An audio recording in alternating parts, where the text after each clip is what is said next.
कभी कभी हालात ऐसे हो जाते हैं ना कि एक तरफ से टाइट कीजिएगा तो दूसरी तरफ ढीला हो जाता है। ये समझ ही में नहीं आता है कि कैसे क्या करें, किसको किसको खुश रखें। एक इंसान शायद हर किसी को खुश नहीं रख सकता है, क्योंकि ये दुनिया है, ह्यूमन नेचर है। लोग तो भगवान से खुश नहीं है, फिर हम इंसान हो के कैसे इंसान को खुश रख सकते हैं।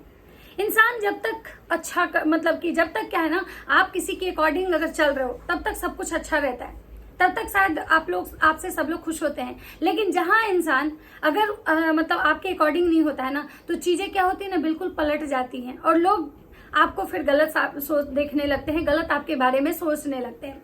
जी हाँ, मैं बात करने आई हूँ सनातन की। सनातन का कहना है कि हम कैसे क्या करें, कुछ समझ में नहीं आ रहा है। अभी हम ऐसे हालात में से गुजर रहे हैं ना कि हमको समझ ही में नहीं आ रहा है कि हम करें तो क्या करें, हम किसको खुश करें।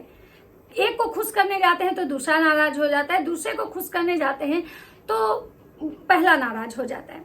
जो कि हम हमेशा परिवार को लेके चले हैं, हर किसी को खुश रखने की कोशिश किए हैं। हर कोई को हम चाहते हैं कि परिवार को साथ लेके चले, हम अपनी सब बहन को साथ लेके चले, माता पिता को साथ लेके चले। लेकिन आज हम ऐसे दो राहे पे खड़े हैं ना कि हमको समझ ही में नहीं आ रहा है कि हम करें तो क्या करें। सनातन भाई, एक बात तो मैं कहूंगी, आप सच में बहुत अच्छे इंसान हो, नो डाउट। लेकिन क्या हम बोले ना, इंसान जो होता है ना, गलतियों का कठपुतला होता है। कभी कभी हमसे कुछ ऐसी गलती होती है कि हम जानबूझ के करते हैं, और कभी कभी हमारी गलती ऐसी होती है ना जो अनजाने में हो जाती है। हम अच्छा करने जाते हैं लेकिन बुरा हो जाता है। इस बात पे मैं एक कहानी मतलब बताती हूँ। तो चलिए, नमस्कार, कैसे हैं आप लोग? उम्मीद करूँ बहुत अच्छे होंगे, स्वस्थ होंगे, मस्त होंगे, अपने काम में व्यस्त होंगे। मैं प्रिया शर्मा और मैं अपने इस नए वीडियो में आप लोग का स्वागत करती हूँ। आशा करती हूँ जो हमारे चैनल पे नए जुड़े, हमारे चैनल को सब्सक्राइब करेंगे, लाइक कमेंट शेयर, मुझे बहुत सारा प्यार देंगे। दोस्तों, आज मैं बात करने आई हूँ सनातन भाई की। सनातन भाई की मैं बात करूंगी, सनातन, अंजलि, सनातन का परिवार, सबकी बात करूंगी। उससे पहले मैं आपको छोटा सा कहानी सुनाना चाहती हूँ। कभी कभी क्या होता है ना कि हम जाने अनजाने कुछ ऐसी गलती कर जाते हैं जो हमको खुद ही पता नहीं होता है कि हमसे ये गलती हो गया, और उसकी सजा लेकिन हमको मिलती है। उसकी सजा जो होती है हमको पक्का मिलती है। एक समय का बात है कि जो क्या बोलते हैं, भीष्म पितामह युद्ध लड़के कहीं से जा रहे थे। रास्ते में उन्होंने देखा कि एक जो सांप था ना, वो रोड क्रॉस कर रहा था। भीष्म पितामह को लगा कि भाई ये जो सांप है, इस पे हमारे रथ की अगर पहिया चढ़ जाती है तो ये मर जाएगा और हमको कहीं ना कहीं पाप लगेगा। तो भीष्म पितामह क्या करते हैं कि रथ से नीचे उतरते हैं, और उतरने के बाद उस सांप को अपने बाण पे उठा के, मतलब ऐसे बाण पे उठा के, और उसको उधर फेंक देते हैं झाड़ी में, क्योंकि उनको पता है कि सांप अगर झाड़ी में जाएगा, जंगल में जाएगा तो बच जाएगा। और ऐसा करते हैं भीष्म पितामह, और वो जो बाण से उठा के ना सांप को झाड़ी में फेंकते हैं। लेकिन उस सांप का दुर्भाग्य देखिए कि वो झाड़ी में जाके सांप जब जाता है तो वो अटक जाता है कांटे पे। जो मतलब कांटा जो होता है ना, झाड़ी में कांटा होता है, उस पे जाके वो सांप अटक जाता है, और सांप के शरीर में कांटा इस तरह से चुभ जाता है ना कि सांप जो है ना चाह के भी निकल नहीं पाता है। और सांप क्या है ना कि उसमें करवट लेते लेते, इधर करवट ले तो कांटा, इधर करवट ले तो कांटा, इधर करवट ले तो कांटा, इधर करवट ले तो कांटा, ऐसे करते करते वो सांप जो है ना बहुत मतलब दुखी होता है, और धीरे धीरे धीरे धीरे करके वो जो सांप है उसी कांटे पे धीरे धीरे मतलब घुट घुट के जो होता है ना मरता है। वो सांप मरने से पहले ना भीष्म पितामह को एक श्राप देता है कि जैसे आज हम बाण मतलब कांटा जैसे मेरे शरीर में चुभ रहा है और हमारी जो आत्मा है धीरे धीरे निकल रही है, जिस तरह से हम घुट घुट के, छन छन, तिल तिल मर रहे हैं कि हम चाह के भी करवट भी नहीं ले पा रहे हैं, एक अवस्था में हम पड़े हुए हैं, क्योंकि हमारे पीठ में जो है ना कांटा घुसा हुआ है और हम जिधर भी करवट ले रहे हैं उधर भी हमें कांटा ही चुभ रहा है। ऐसे हालात में लाने वाले, जाओ, मैं तुमको श्राप देती हूँ कि तुम कभी भी, तुम्हारी भी मृत्यु जो होगी ना ऐसे ही होगी। भीष्म पितामह बेचारे जो हैं वो अपने राज्य को चले जाते हैं, और बहुत दिन बीत चुका होता है इस चीज को, बहुत लंबा समय निकल जाता है। आपको पता है कि भीष्म पितामह ऐसे मतलब इंसान थे कि उन्होंने जीवन में कुछ गलतियां ही नहीं की थी। मतलब 6 जन्म तक उन्होंने इतने अच्छे अच्छे कर्म किए थे कि शायद भगवान चाह के भी उस जो कर्म था उनका, जो कांटे पे फेंकने वाले सांप का, उस चीज के लिए दंडित नहीं कर पा रहे थे, क्योंकि 6 जन्म तक भीष्म पितामह अपने मतलब जीवन काल में एक भी गलती नहीं किए थे। लेकिन जैसे ही उनका 7वां जन्म हुआ, और 7वां जन्म में भीष्म पितामह जो थे उनसे कुछ कुछ ऐसी गलतियां हो गई कि जिसकी वजह से जो है ना उनको उस जन्म में कर्मों का हिस्सा मतलब सजा मिला। वो कौन कौन सी गलतियां थी मैं आपको बताती हूँ। पहली गलती उनकी थी कि भीष्म पितामह जो थे वो श्रीखंडी जो मतलब नर में न नारी में जिसको मतलब वो किए थे वो थे। दूसरी गलती थी कि भाई वो जो बोले थे ना कि हम राज्य नहीं लेंगे, मतलब हमको राजा नहीं बनना है, हम गंगा पुत्र हैं और हमको राजा नहीं बनना है, जो कि उनकी गलती थी। उनके रहते हुए उनके जो भतीजे हैं धृतराष्ट्र वो राजा बने थे, क्योंकि पांडव के जो पिताजी थे वो तो वन में चले गए थे और उनकी वहां पे मृत्यु हो गई थी।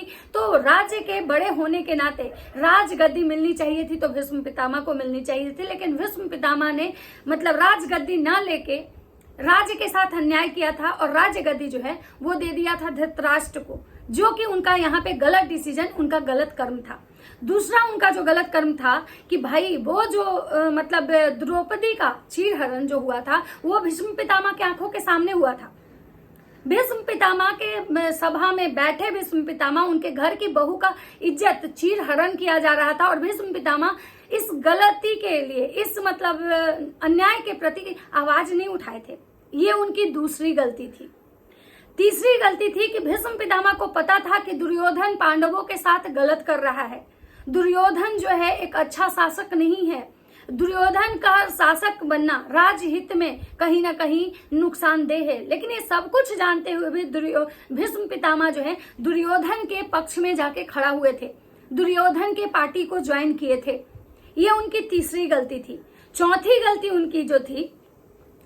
गलती ये थी कि उनकी जो मतलब क्या बोलते हैं, ये उनके जो मतलब गांधारी और जब ये क्या बोलते हैं गंधारी और धृतराष्ट्र जो दोनों अपने आंख पे पर्दा डाल लिए थे और अपने पुत्र मोह में वो इतने मतलब ये हो गए थे, पागल हो गए थे कि अपने बेटे के लिए, मतलब कि ये अपने भाई के बेटे के लिए बार बार अन्यायिक डिसीजन ले रहे थे, बार बार ऐसा डिसीजन ले रहे थे जो पांडवों के हित में नहीं होता था।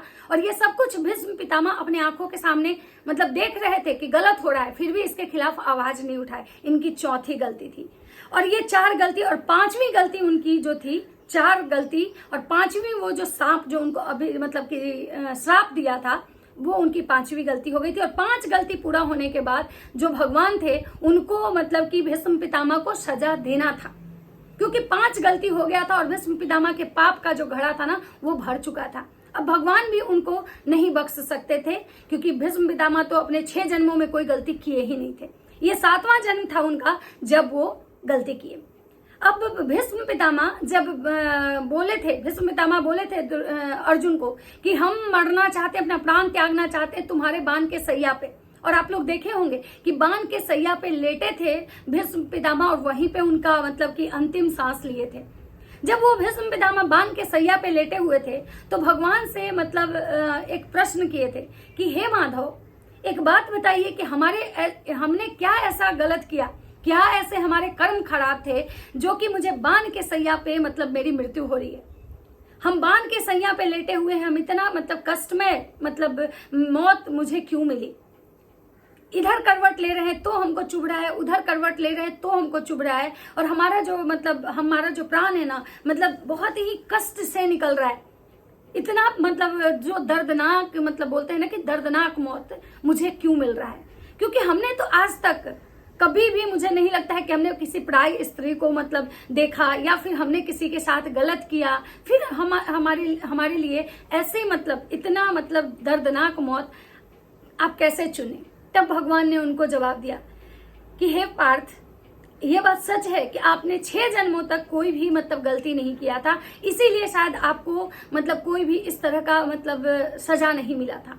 लेकिन ये जो आपका 7वां जन्म है जिसमें आपने 5 ऐसी गलतियां की, जिसका कि अब क्या था ना कि अब आपके कर्म मतलब आपके पुण्य से आपके पाप ज्यादा हो चुके थे, जिसकी वजह से आपको इस तरह का मतलब कि भुगतना पड़ रहा है। तो तब भगवान उनको वो सांप वाली कहानी बताई कि आपने तो किसी को मतलब बचाया, आप तो किसी को बचाने गए थे, आपको ये लगा कि अगर हमारे रथ के पहिए के नीचे ये सांप आ जाता है तो इसकी तो मृत्यु निश्चित है और कहीं ना कहीं ये मुझसे अपराध हो जाएगा। क्योंकि जो मतलब ये होते हैं सूर मतलब जो वीर होते हैं ना, वो कभी भी निहत्थे पे वार नहीं करते हैं। तो भीष्म पितामह का ये कहना था कि ये जो सर्प है ये निहत्था है, ये रोड क्रॉस कर रहा है, मतलब कि सड़क पार कर रहा है, और अगर मेरे रथ के पहिए से इसकी मृत्यु होती है तो कहीं ना कहीं हम पाप के भागी बनेंगे। और उस पाप की भागी से बचने के लिए जो भीष्म पितामह है इतना बड़ा निर्णय लिए थे, लेकिन उनका निर्णय जाने अनजाने उन्हीं पे भारी पड़ गया था। तो कभी कभी जीवन में हमारे साथ भी ऐसा ही होता है। हम इंसान जो है ना, कभी कभी हम किसी का भला करने जाते हैं और उल्टा क्या होता है ना, हमें ही जूता पड़ जाता है। हम सोच के कुछ और करते हैं और वो चीजें हमारे पास घूम के किसी और रूप में आती है।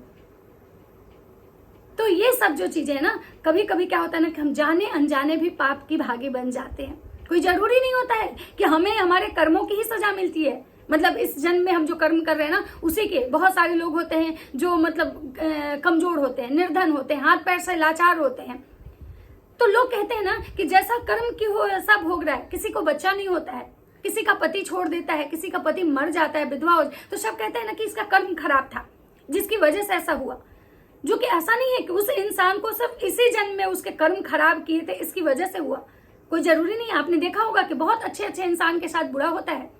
तो ऐसा क्यों होता है? क्योंकि कहीं ना कहीं उसके पूर्व जन्म के कर्म जो होते हैं ना, वो उसको यहाँ पे सजा के रूप में मिलते हैं।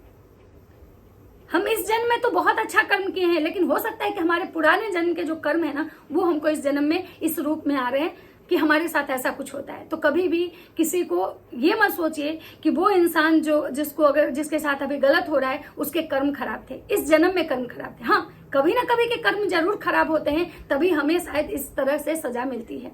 और कर्म शायद भगवान को भी नहीं छोड़ता है, जैसे भीष्म पितामह को नहीं छोड़ा था। तो शायद आप लोग को मेरी कहानी समझ में आ गई हो। तो चलिए, ये तो एक कहानी हो गया, वीडियो बहुत लंबा हो गया।